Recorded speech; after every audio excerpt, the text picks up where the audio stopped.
Good morning students, welcome back to chemistry class. Last lecture के अंदर हमारा topic चल रहा था मैकेनिज्म ऑफ ऑर्गेनिक रिएक्शंस। के अंदर हमने किए थे एनर्जी के कंसीडरेशंस। एनर्जी कंसीडरेशंस मतलब एनर्जी की या फिर ऊर्जा का हमने क्या किया था, विचार किया था कि किस तरह से हमारे पास इंटरमीडिएट बनते हैं, मतलब कि मध्यवर्ती बनते हैं, या फिर संक्रमण अवस्था आती है, और किस तरह से जो संक्रमण अवस्था है या फिर जो ट्रांजिशन स्टेट है, दो ट्रांजिशन स्टेट के बीच में जो स्टेबल इंटरमीडिएट बनता है तो उसका ग्राफ कैसा होता है, या फिर जो अनस्टेबल इंटरमीडिएट बनता है उसका ग्राफ कैसा होता है। तो जो नेक्स्ट हमारा टॉपिक है देखिए, वो है methods of determination of reaction mechanism. हमारा टॉपिक ही पूरा क्या चल रहा है, मैकेनिज्म, मतलब कि जो कोई भी ऑर्गेनिक रिएक्शन है उसका जो ये क्या है, एक मतलब एक पाथ फॉलो होता है, पूरी तरह से एक डायरेक्ट पाथ फॉलो होता है। उस पाथ के अंदर मतलब कि जो कोई भी रिएक्शन है वो क्या है, एक प्रॉपर वे से, एक प्रॉपर उसका एक मेथड होता है, उससे होगी गुजरती है, तभी हमें क्या मिलते हैं, प्रोडक्ट्स मिलते हैं। तो इस चैप्टर के अंदर हम मैकेनिज्म पढ़ रहे हैं, तो उसके अंदर देखिए हमने सबसे पहले इंटरमीडिएट्स की बात करी थी, फिर एनर्जी की बात करी। अब हमारा टॉपिक है कि मेथड्स, मतलब हम किस तरह से डिटरमाइन कर सकते हैं कि जो रिएक्शन हो रही है उनका जो मैकेनिज्म है उनको हम किस तरह से पता लगा सकते हैं। ठीक है, तो देखिए उसके बाद बहुत सारी ऐसी रिएक्शंस होती हैं, ऑर्गेनिक रिएक्शंस ऐसी होती हैं जो क्या होती हैं, बहुत ज़्यादा फास्ट होती है। मतलब उन रिएक्शंस के अंदर हम पता ही नहीं लगा पाते कि जो उनका मैकेनिज्म है रिएक्शन का वो कैसा होगा, मतलब कि वो रिएक्शन है वो किस तरह से, किस एक उसने कौन सा प्रॉपर रूट फॉलो किया होगा, और वो रिएक्शन क्या है, जो रिएक्टेंट है रिएक्शन के वो प्रोडक्ट में चेंज हुए होंगे, मतलब प्रोडक्ट में वो बदले होंगे। लेकिन फिर भी क्या है, कुछ ऐसे डायरेक्ट मेथड्स, कुछ इनडायरेक्ट मेथड्स हैं जिसकी मतलब सहायता से हम क्या कर सकते हैं, जो मतलब क्या कहते हैं, डिटरमाइन कर सकते हैं, पता लगा सकते हैं कि जो रिएक्शन है वो किस मैकेनिज्म से हुई होगी। तो देखिए कुछ मेथड्स हैं, उसमें देखिए सबसे पहला मेथड है प्रोडक्ट एनालिसिस। मतलब हम क्या करें, किसी भी रिएक्शन के अंदर उसके प्रोडक्ट को क्या करें, स्टडी करें, उसके प्रोडक्ट का एनालिसिस करें, उसके ऊपर कुछ ऐसे एक्सपेरिमेंट्स करें जिससे हमें पता लग जाए कि जो रिएक्शन है उसका मैकेनिज्म क्या है। ठीक है, नेक्स्ट देखिए डिटेक्शन एंड आइसोलेशन। हम क्या करें, जो हमारे पास रिएक्शन के अंदर इंटरमीडिएट आता है, और देखिए जो इंटरमीडिएट हमारे पास आता है वो कभी भी सिंगल स्टेप रिएक्शन के अंदर नहीं आता। कल भी हमने ये बात डिस्कस करी थी लास्ट लेक्चर के अंदर कि जो इंटरमीडिएट होता है वो कभी भी सिंगल स्टेप रिएक्शन के अंदर नहीं आता, 2 या 3 स्टेप वाली रिएक्शन के अंदर ही आता। वो भी कब आता है, जब दो ट्रांजिशन स्टेट्स के बीच में, देखिए हमने इस तरह से ग्राफ बनाया था कि जब दो ट्रांजिशन स्टेट्स थी हमारे पास, ट्रांजिशन स्टेट 1 और ट्रांजिशन स्टेट 2, उनके बीच में जो लोअर एनर्जी का जो एक एनर्जी की वैल्यू बनती है उसी को क्या बोलते हैं, इंटरमीडिएट बोलते हैं। और वही क्या होता है, स्टेबल या फिर अनस्टेबल, दोनों ही कंडीशन में हमें मिलता है इंटरमीडिएट। तो हम क्या करें, सेकंड जो मेथड है detection and isolation of intermediate. Next देखिए थर्ड है आइसोटॉपिक लेबलिंग। इसका मतलब ये है कि हम क्या करें, जो हमारे मॉलिक्यूल जिनको हम रिएक्ट करवा रहे हैं या जिनके हम जो रिएक्शन करवा रहे हैं उनको क्या करते हैं, आइसोटॉप से लेबल करते हैं। मतलब कि जैसे मान लीजिए हम H2O ले रहे हैं, वाटर ले रहे हैं, उसमें जो उसका ऑक्सीजन है उसको हम क्या ले लें, आइसोटॉप ले लें, जिससे हमें पता लग जाए कि रिएक्शन के अंदर कौन सा वाला ऑक्सीजन जाके ऐड हो रहा है। उसके बाद देखिए आइसोटॉपिक लेबलिंग के बाद आइसोटॉप इफेक्ट। आइसोटॉप इफेक्ट, इसके अंदर भी देखिए इस तरह से हम क्या करेंगे, आइसोटॉपिक लेबलिंग की तरह इस आइसोटॉप इफेक्ट के अंदर भी इसके अलग अलग रिएक्शंस करवाते हैं, हमें जो आइसोटॉप्स मिलेंगे उसके बेस पे हम पता लगा सकते हैं कि जो कोई भी रिएक्शन है उसका मैकेनिज्म क्या होगा। उसके अलावा देखिए काइनेटिक स्टडीज, मतलब हम क्या करें, रेट ऑफ रिएक्शन को पता लगाएं कि जो रिएक्शन है वो किस रेट से हो रही है, और वो जो रिएक्शन हो रही है वो कितने उसके जो रिएक्टेंट है उस पर डिपेंड कर रही है। और इस तरह से हमने पढ़ा भी है कि अगर एक पे डिपेंड करती है तो उसे फर्स्ट ऑर्डर रिएक्शन बोलते हैं, अगर दो रिएक्टेंट्स पे डिपेंड करती है तो सेकंड ऑर्डर बोलते हैं। उस तरह से देखिए, और फिर लास्ट है स्टीरियोकेमिकल स्टडीज।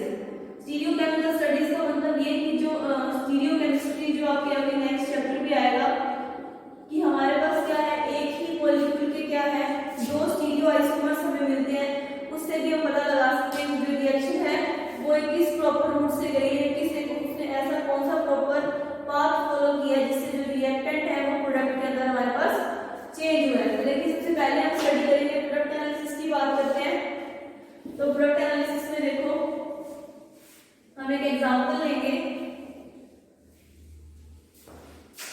जो फर्स्ट है, first method of determination of reaction mechanism, उसके अंदर हम देखिए एग्जांपल लेते हैं 1 chloro 3 methyl butene, 1 chloro 3 methyl 2 butene. एक तो हमने ये लेना है और दूसरा हमने लेना है 3 chloro 3 methyl 3 chloro 3 methyl 1 butene. तो देखिए इनको ड्रॉ करते हैं हम। ब्यूटेन है हमारे पास, 1 पे हमारे पास क्या है, क्लोरीन है, ब्यूटेन चेन है, और 3 पे हमारे पास क्या है, मिथाइल है, 1 क्लोरो 3 मिथाइल और 2 ब्यूटीन। 2 ब्यूटीन का मतलब यहाँ पे हमारे पास क्या आ जाएगा, डबल बॉन्ड आ जाएगा। ठीक है, ये तो हमारे पास आ गया। दोबारा से देखिए ब्यूटीन है, लेकिन अब क्या है, 3 क्लोरो 3 मिथाइल और साथ में क्या है, 1 पे ब्यूटीन है हमारे पास, CH3 और ये CH। ठीक है, हमारे पास ये देखिए दो कंपाउंड्स आए, क्या क्या, एक तो 1 क्लोरो 3 मिथाइल ब्यूटीन लिया हमने और दूसरा लिया 3 क्लोरो 3 मिथाइल ब्यूटीन। अब देखिए इन दोनों केसेस के अंदर हम क्या करेंगे, रिएक्शन करवाएंगे इसकी, इन दोनों ही कंपाउंड्स की हम रिएक्शन करवाएंगे। देखिए जो हमें क्या मिलेंगे, इसके अंदर कार्बोकेटाइंस मिलेंगे और वो किस तरह से मिलेंगे, देखिए अब यहाँ से देखिए हमें क्या करना है, Cl को रिमूव करना है, तो CH3 double bond CH2 plus CH3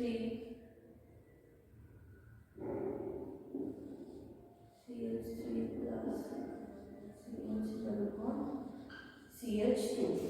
तो देखिए अब यहाँ पे हमारे पास क्या आ गए, दो कार्बोकेटाइन आ गए। इन दोनों में से देखिए कौन सा ज्यादा स्टेबल कार्बोकेटाइन है, तो आपको पता है कि 1 डिग्री या 2 डिग्री में से जो 2 डिग्री कार्बोकेटाइन होता है वो ज्यादा स्टेबल होता है। तो जो ये हमें प्रोडक्ट देगा वो देगा 85% अल्कोहल, और ये वाला जो हमें कंपाउंड मिलेगा इससे हमें मिलेगा सिर्फ 15% अल्कोहल। तो देखिए मेन जो रिएक्शन करने का पर्पस क्या था, हमने दो कंपाउंड्स लिए, ठीक है, लिए हमने दोनों ही ब्यूटीन है, लेकिन सिर्फ पोजीशन चेंज की थोड़ी सी, 1 क्लोरो 3 मिथाइल ब्यूटीन लिया और यहाँ पे 3 क्लोरो 3 मिथाइल 1 ब्यूटीन लिया। इनका हमने क्या किया, दोनों में से ये Cl रिमूव किया। ठीक है, हमारे पास क्या है, देखिए कार्बोकेटाइन आए, ये वाला कौन सा कार्बोकेटाइन है, 1 डिग्री, और ये हमारे पास 2 डिग्री कार्बोकेटाइन है। तो अब आपको पता है कि 1 डिग्री और 2 डिग्री में से 2 डिग्री वाला जो कार्बोकेटाइन है वो ज्यादा स्टेबल होता है।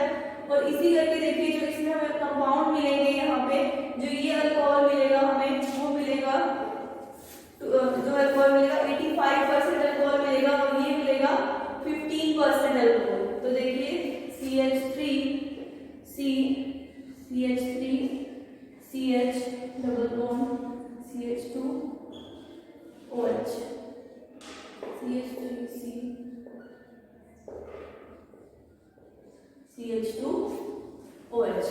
तो देखिए हमने क्या किया, यहाँ पे प्रोडक्ट का एनालिसिस किसके बेस पे किया, एक तो हमारे पास बीच में देखिए क्या आ गए, कार्बोकेटाइंस आ गए, कार्बोकेटाइंस मतलब कि जो इंटरमीडिएट्स हैं वो आ गए, और उनके अकॉर्डिंग हमने देखा कि हमारे पास जो अल्कोहल आया, हमें पता था कि जो कार्बोकेटाइन वो 2 डिग्री ज्यादा स्टेबल होता है, और उस बेस पे हमने प्रोडक्ट्स का क्या कर लिया, एनालिसिस कर लिया कि जो हमें अल्कोहल मिल रहा है वो 85% तो कौन सा मिल रहा है, टर्शियरी अल्कोहल मिल रहा है, और क्या कहते हैं 15% कौन सा मिल रहा है, 1 डिग्री अल्कोहल मिल रहा है। अब नेक्स्ट देखिए इसके बाद इसी के अंदर एक और रिएक्शन हम देखेंगे कीटोएक्साइड की, कि उसके अंदर दो R ग्रुप मतलब कोई भी CH3 ग्रुप हमारे पास हो सकता है या कोई भी अल्काइल ग्रुप हमारे पास हो सकता है, तो उसके अंदर कौन सा अल्काइल ग्रुप कहाँ जाके ऐड होगा, उसके बेस पे भी हम क्या कर सकते हैं, डिटरमाइन कर सकते हैं रिएक्शन के मैकेनिज्म को। इस रिएक्शन को क्या बोलते हैं, देखिए बेकमैन्स का रीअरेंजमेंट भी बोलते हैं। तो देखो RCR, ठीक है, हमने ये लिया NOH। अब इसकी रिएक्शन करवाते हैं PCl5 या फिर SOCl2 की प्रेजेंस के अंदर।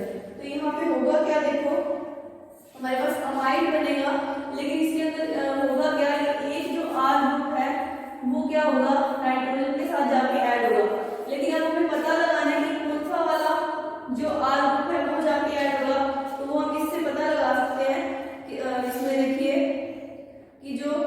ऑक्साइन देखिए होते हैं या फिर जो कीटोक्साइन होते हैं उनके अंदर क्या होता है हमारे पास दो ज्योमेट्रिकल आइसोमर्स बनते हैं, लेकिन उसमें से क्या होता है जो एक आइसोमर है वो क्या होता है OH ग्रुप के पास होता है। तो जो OH ग्रुप के पास वाला जो R होगा, एक पहले रिएक्शन देखो फिर बताते हैं किस तरह से। तो देखिए R CO NH R', ठीक है। अब देखिए R या R' इन दोनों में से कौन सा वाला जो R है वो इधर जाएगा। तो देखिए ये किस तरह से जाता है C double bond N OH, इस तरह से R' उधर ये R। अब देखिए इसमें ये वाला R जाके इस पे अटैक करेगा, जो वाला जो R ग्रुप OH के पास होगा या जो उसी की साइड होगा ज्योमेट्रिकल आइसोमर के अकॉर्डिंग, वो वाला ही जो R ग्रुप है वो आके क्या होगा नाइट्रोजन की तरफ आके ऐड होगा। इसको क्या बोलते हैं बैकमान रीअरेंजमेंट भी बोलते हैं। इस रिएक्शन को क्या बोलते हैं Beckmann rearrangement reaction, Beckmann rearrangement reaction, ठीक है। अब उसके बाद देखिए नेक्स्ट है detection and isolation of intermediates. इसका जो सेकंड मेथड है detection and isolation of intermediate. अब इंटरमीडिएट्स देखिए हमारे पास दोनों तरह के होते हैं, स्टेबल भी और अनस्टेबल भी।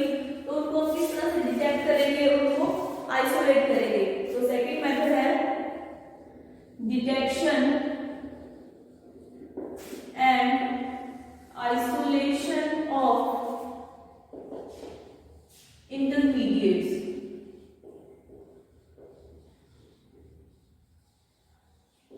कि हम इंटरमीडिएट्स को क्या करेंगे, किस तरह से हम क्या करेंगे डिटेक्ट करेंगे। देखिए हमारे पास दो तरह के इंटरमीडिएट्स होते हैं, कौन कौन से स्टेबल और अनस्टेबल। जो स्टेबल इंटरमीडिएट्स होते हैं उनको तो हम क्या कर सकते हैं आइसोलेट कर सकते हैं किसी भी रिएक्शन को स्टॉप करके, लेकिन जो अनस्टेबल इंटरमीडिएट हमारे पास होते हैं उनको क्या कर सकते, वो जो अनस्टेबल इंटरमीडिएट होते हैं उसमें जो रिएक्शन होती है बहुत ही फास्ट होती है, कि मतलब जो रिएक्टेंट है वो बहुत ही कम समय के लिए, बहुत ही कम टाइम के लिए अनस्टेबल इंटरमीडिएट बनाता है और बहुत जल्दी वो क्या होते हैं अनस्टेबल होते हैं। इसी कारण क्या होते हैं वो बहुत जल्दी क्या चेंज हो जाते हैं, प्रोडक्ट के अंदर चेंज हो जाते हैं, ठीक है। तो देखिए तो जो ये मेथड इसके अंदर क्या है, देखिए अनस्टेबल या फिर जो स्टेबल इंटरमीडिएट्स हैं उनके तीन मेथड्स बताए गए हैं यहाँ पे। पहला है देखिए आइसोलेशन, कि हम क्या करें इंटरमीडिएट को रिएक्शन के अंदर से अलग कर लें। सेकंड है स्पेक्ट्रोस्कोपिक मेथड, कि हम स्पेक्ट्रोस्कोपी की हेल्प से क्या करें इंटरमीडिएट को डिटेक्ट करें। और थर्ड है first isolation, second spectroscopic method और थर्ड है ट्रैपिंग मेथड। ट्रैपिंग का मतलब होता है एक तरह से जैसे जाल बिछाना, मतलब क्या करना उसको एक ट्रैप कर लेना अपने अंदर। उस मेथड को हम क्या करेंगे रिएक्शन मैकेनिज्म का मेथड, किसके लिए इंटरमीडिएट के लिए। अब देखिए फर्स्ट मेथड है आइसोलेशन। आइसोलेशन मेथड के अंदर देखिए क्या है, हम आइसोलेट उसी इंटरमीडिएट को कर सकते हैं जो क्या होगा स्टेबल इंटरमीडिएट बनेगा किसी भी रिएक्शन के अंदर। तो उस रिएक्शन को क्या करेंगे बीच में ही स्टॉप कर देंगे। मान लीजिए कोई रिएक्शन हो रही है, कोई रिएक्शन अपना एक मतलब फिक्स पाथ से हो रही है, A to B हो रही है रिएक्शन, तो उस रिएक्शन को हम क्या करेंगे बीच में ही रोक देंगे और क्या करेंगे उस रिएक्शन के पूरे होने से पहले जो उसका जो इंटरमीडिएट है उसको अलग कर लेंगे, उसकी स्टडी कर लेंगे। तो उसके लिए एग्जांपल देखिए क्या है हमारे पास Hofmann degradation of bromide, Hofmann degradation of amide. ये रिएक्शन हमारे पास है RCO NH2 plus Br2 plus 3KOH। देखिए ये हमारे पास रिएक्शन है। अब इसके अंदर हमारे पास देखिए क्या बनता है, एक इंटरमीडिएट बनता है और वो इंटरमीडिएट क्या होता है, उस इंटरमीडिएट को हम क्या कर सकते हैं अलग कर सकते हैं। क्यों? क्योंकि जो ये रिएक्शन होती है वो ज्यादा फास्ट नहीं होती, स्लो रिएक्शन होती है। इसमें जो इंटरमीडिएट हमारे पास होता है वो कैसा इंटरमीडिएट होता है स्टेबल इंटरमीडिएट होता है और इस कारण हम क्या कर सकते हैं इस रिएक्शन को अलग कर लेते हैं। तो देखिए इसमें हमारे पास बनता क्या है, यहाँ पे अमाइन बनता है। ये रिएक्शन आपने पढ़ी हुई है, अमाइन बनता है हमारे पास RNH2 प्लस साथ में हमारे पास K2CO3 plus H2O, K2CO3 plus H2O। लेकिन देखिए जो यहाँ पे ये RCONH2 है उसके अंदर होता क्या है, देखो RCONH2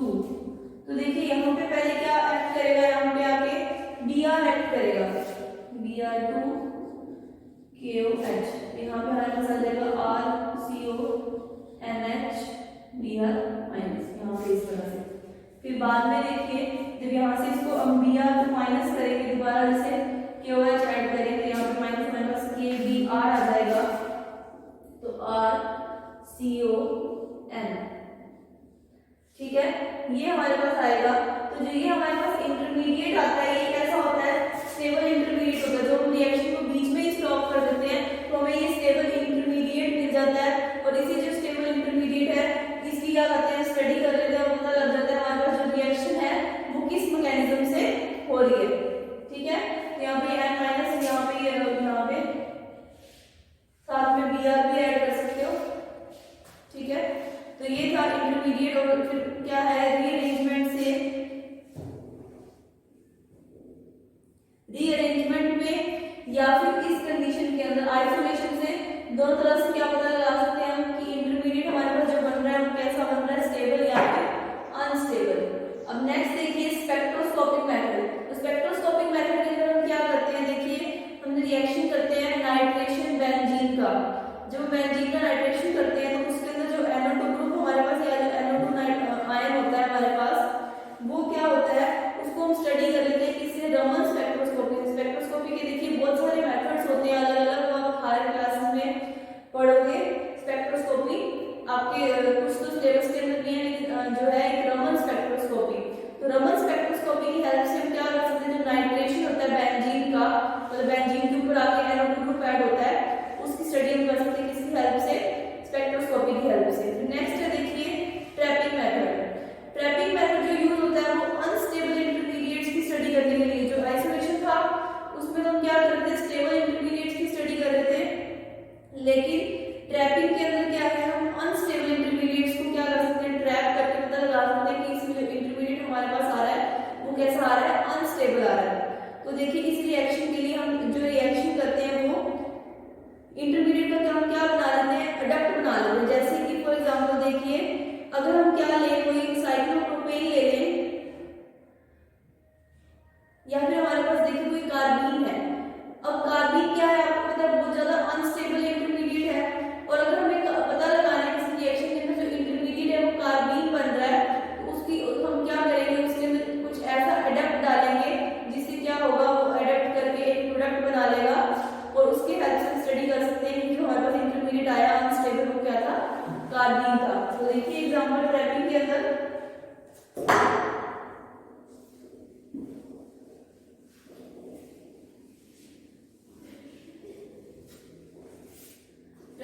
देखिए जैसे CH2N2, इससे हमें क्या मिलेगा, देखिए कार्बीन मिल जाएगा, ठीक है। अब कार्बीन जब हमें मिला तो इसकी हम रिएक्शन करवा देंगे, CH2 CH3 CH2 double bond CH2, इसका रिएक्शन करवा देंगे तो देखिए हमारे पास क्या आ जाएगा, CH3CH और यहाँ पे CH2। तो जो ये एडप्ट हमारे पास आया इसकी हेल्प से हम क्या कर लेंगे, डिटेक्ट कर लेंगे या आइसोलेट कर देंगे कि इसके अंदर जो इंटरमीडिएट था वो कौन सा था, अनस्टेबल इंटरमीडिएट था कौन सा, कार्बीन। ऐसे देखिए एक और रिएक्शन, मान लीजिए इस तरह से हमारे पास कोई कंपाउंड है और इसके अंदर मान लो यहाँ पे कार्बीन है। अगर कार्बीन होगा तो वो इस तरह से आके यहाँ पे ऐड हो जाएगा। तो इस प्रोसेस से हम क्या पता लगा सकते हैं, ट्रैपिंग से क्या करेंगे कि हम ऐसा कोई एडप्ट ऐड करेंगे जिससे क्या होगा कि वो एडप्ट क्या होगा, कार्बीन को अपने पास जोड़ लेगा, अपने साथ जोड़ लेगा या फिर ट्रैप कर लेगा मतलब। तो इससे हम पता लगा सकते हैं कि जो हमारे पास इंटरमीडिएट है, जो हमारे पास मध्यवर्ती है वो कैसा है, ठीक है। तो देखिए जो इंटरमीडिएट्स को हमने डिटेक्ट किया या जो स्टडी किया उसमें दो तरह के इंटरमीडिएट्स थे हमारे पास, कौन कौन से, अनस्टेबल इंटरमीडिएट और स्टेबल इंटरमीडिएट। अनस्टेबल इंटरमीडिएट के लिए कौन सा मेथड है हमारे पास, ट्रैपिंग मेथड, और स्टेबल इंटरमीडिएट्स के लिए आइसोलेशन मेथड और स्पेक्ट्रोस्कोपिक मेथड। तो इन मेथड से हमने क्या किया, डिटेक्ट किया या आइसोलेट किया किसको, इंटरमीडिएट्स को। नेक्स्ट देखिए जो थर्ड मेथड है वो है आइसोलेशन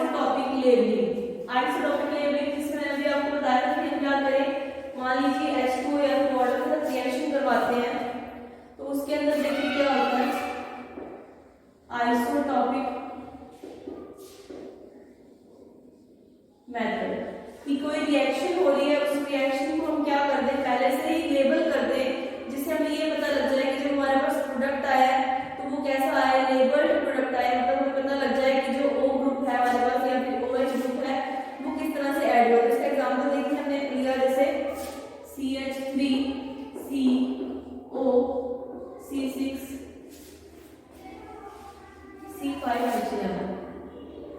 देखिए ये फॉर्मूला है अमाइल एसिडेट का, ठीक है। इसके साथ हमें इसकी रिएक्शन किसके साथ करवानी है, वाटर के साथ। लेकिन अब जब हम इसमें वाटर ले रहे हैं तो वाटर को हमने क्या कर दिया, यहाँ पे इसका आइसोटोप ले लिया। वैसे ऑक्सीजन क्या होता है 16, लेकिन हमने ऑक्सीजन का आइसोटोप ले लिया, कौन सा, O18 ले लिया। अब जब ये रिएक्शन होगी तो इस रिएक्शन के अंदर देखिए हमें पता ये लगाना है कि ये रिएक्शन में जो ब्रेक होएगा बॉन्ड, वो किस तरह से ब्रेक होगा, कौन सा वाला ऑक्सीजन है वो यहाँ आएगा या कहाँ पे आके ऐड होगा। तो फिर हमारे पास देखिए बनेगा क्या, CH3COOH। और ये वाला जो यहाँ पे हमारे पास देखिए O आएगा, वो कैसा आएगा, लेबल्ड आएगा।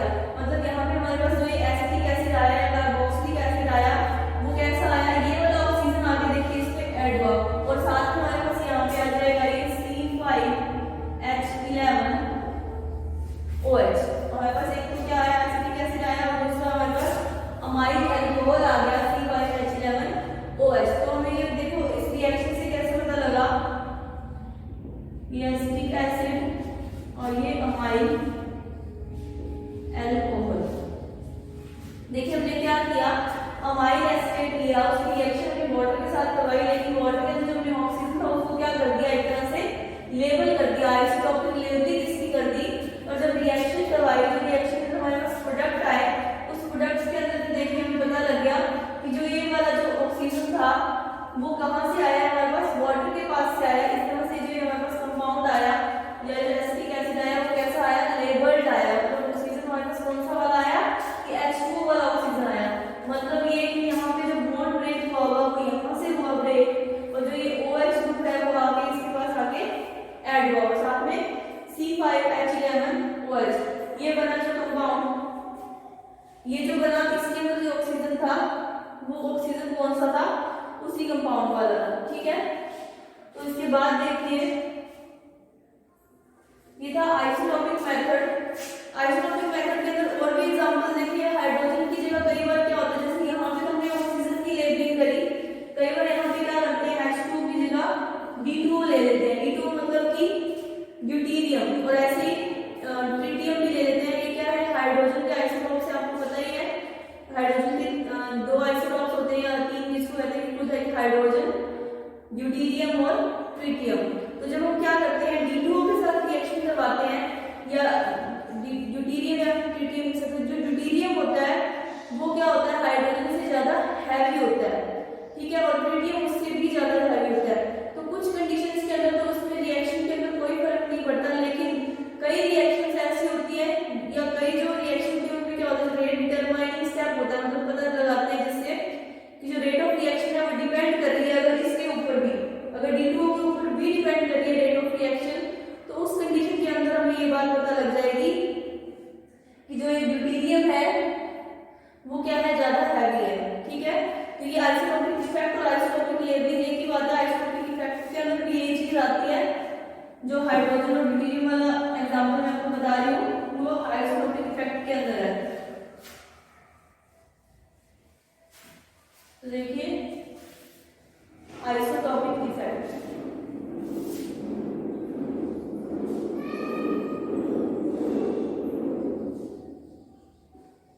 कोई रिएक्शन हो रही है, देखो मान लो जैसे हाइड्रोजन है, इधर ड्यूटीरियम है, इधर ड्यूटीरियम है, इधर ट्रिटियम है, ठीक है। मान लीजिए कोई रिएक्शन हो रही है, रिएक्शन के अंदर हमें इक्विलिब्रियम कांस्टेंट लिखना है, तो वो हम किस तरह से लिखेंगे, KD/KH, और इधर KT/KD, इस तरह से लिखेंगे। रिएक्शन के लिए अगर हमें किसी रिएक्शन के लिए इक्विलिब्रियम कांस्टेंट या फिर K लिखना हो तो इस तरह से लिखते हैं, रिएक्टेंट हमारे पास नीचे की तरफ आता है और प्रोडक्ट ऊपर की तरफ आता है। तो यहाँ पे देखिए जो आइसोटोपिक इफेक्ट है वो जो मैं आपको बता रही हूँ कि कुछ रिएक्शंस के अंदर तो क्या है, देखो फर्क नहीं पड़ता, लेकिन कुछ कंडीशंस के अंदर क्या है, जो रेट ऑफ रिएक्शन है जब वो डिपेंड करती है दोनों ही कंडीशंस के अंदर क्या है, जब वो दोनों ही मॉलिक्यूल्स पे डिपेंड कर रही है कोई रेट ऑफ रिएक्शन, तो उस कंडीशन के अंदर हमें पता लग जाता है कि किस चीज का रेशियो हाई है, और उस तरह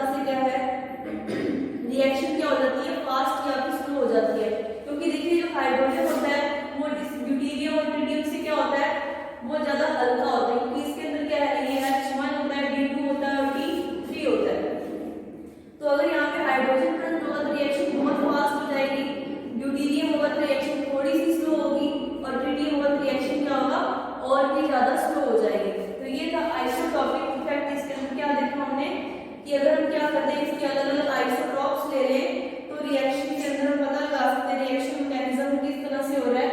जो रिएक्शन हो रही है उसका रेट ऑफ रिएक्शन पता लगा सकते हैं, रिएक्शन फास्ट हो रही है, स्लो हो रही है। उसके अलावा रिएक्शन फास्ट हो रही है या फिर स्लो हो रही है। और उसके बाद ये भी पता लगा सकते हैं कि उसके अंदर हमारे पास जो इंटरमीडिएट आ रहा है या फिर जो रिएक्शन का जो एक पाथ फ्लो हो रहा है